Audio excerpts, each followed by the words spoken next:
Yeah, that is good news for sure. We know lots of crews that have been out and about today fixing everyone's power that went out overnight. But here in Cherry Grove, we've brought you team coverage all day long. The people actually whose backyard I'm standing in had about this much of water in their backyard last night. It went into the area where they keep all of their storage because their house is on stilts, it's lifted up, but it still didn't change anything of the way that they felt that this water came up last night, higher than it was during Hurricane Matthew.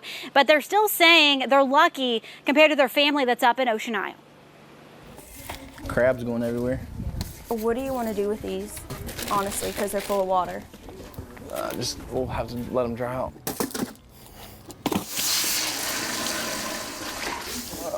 Take a walk through Cherry Grove. And Cameron Wells and girlfriend Brittany Thompson say it looks like everyone's having a yard sale. It was higher than the debris marks. They didn't like I said, want to have. 4 inches in here.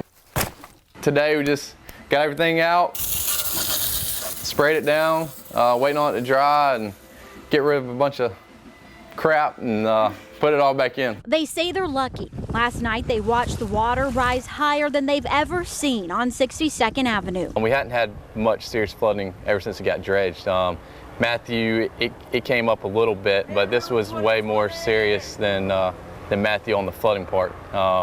Florence, it wasn't bad. Florence didn't come up. Cameron and Brittany say they took these photos of the flooding.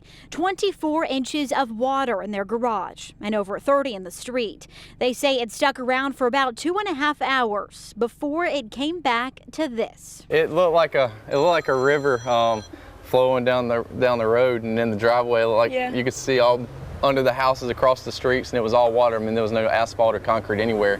And then we'd occasionally see planters floating down and trees and we looked out one time and trash cans. Yep. So it was kind of crazy. No, I'm just kind of letting them dry out in the sun. Some of it landing in their garage. All right, we got a free bag of soil. Not the only silver lining for this landscaper. Well, we didn't lose that, huh? As they count their blessings and consider this a practice run. We'll clean it all up and put it back up again. And do it again when the next one. Yep.